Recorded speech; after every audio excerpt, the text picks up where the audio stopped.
Hello and welcome to my latest weekly video news from Madison's.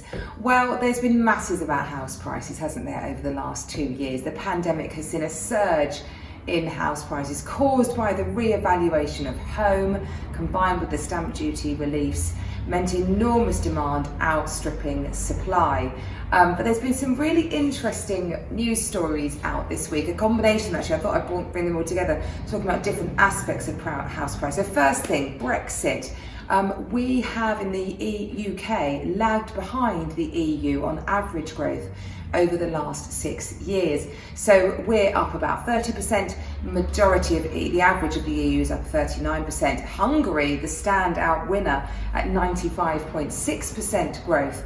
But I don't think that's that surprising really, is it? We had 2 years, probably sort of 2018 and 2019, very flat growth.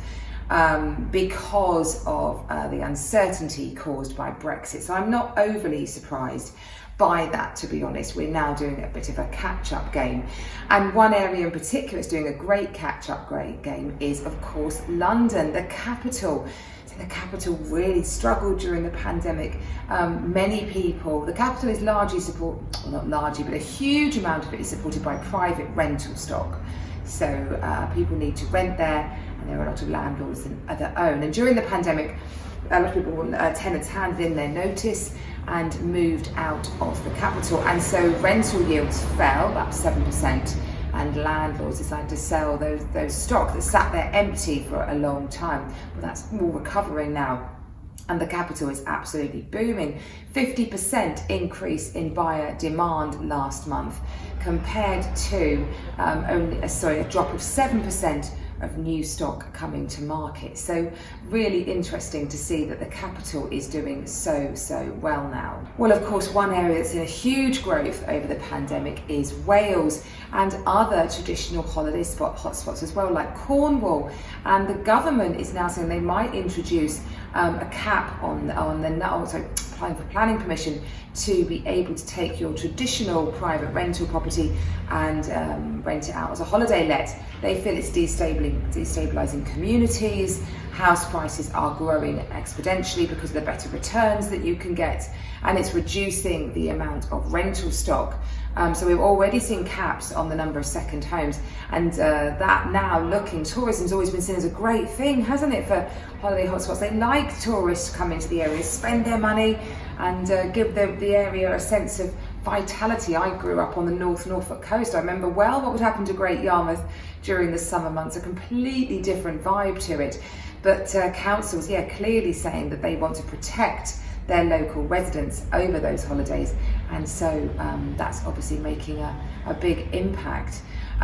Well, if you're interested in how to increase the value in your property, you might be keen to hear that although what's called minimalist style, we all know what that is, don't have much stuff, very pared back. But maximalism, did you know what that was? Well, that is the current trend for very bright colours, lots and lots of bits and pieces, cluttered environments. This kind of much more sense of having lots and lots of bits and pieces has become very fashionable. But it's been shown that buyers don't like it when buying a property. Their favourite colours that the walls were painted would be white, followed by grey, followed by duck egg blue. They don't want to see too much stuff. They basically want to be able to imagine themselves living in that environment. And if you've got too much going on, they just simply cannot do it. So really interesting to see that if that's a look that you really like, you might not want to do it when it comes to actually selling your property. Well, a lovely new property that I've taken to market is this beautiful house on Dorndon Drive. It's got a beautiful wraparound garden and really flexible accommodation, big, and lots of downstairs, upstairs space as well, but you could do so much more to it. It's on a guide of 1.1 million. And a final thing I just want to do is 2 shout outs to 2 local good causes that we have sponsored, which are coming to a head this weekend. So first of all, the Langton Green Village Fete. Do pop along. It's always such a great family-friendly event. Very nice little intimate environment. And thank you so much, organisers, for letting us put your boards up for that. We look forward to seeing you there on Saturday. It's running in the afternoon.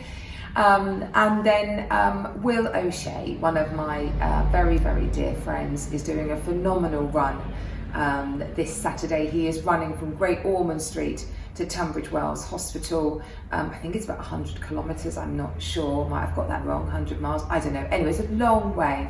And the reason he's doing that, well, a few years ago, he very sadly lost his son Thomas at the age of 7 weeks, and those two hospitals were amazing in their support to Will. So Will has been training hard. Will, I hope you don't mind me saying this, but Will was not like some super athlete before this started. He was like a normal guy and has trained phenomenally hard. So we're delighted to have supported you, Will. Wish you the very, very best of luck and can't wait to see how it goes. I hope you have a lovely week. Enjoy the sun. I look forward to seeing you next week. Bye-bye.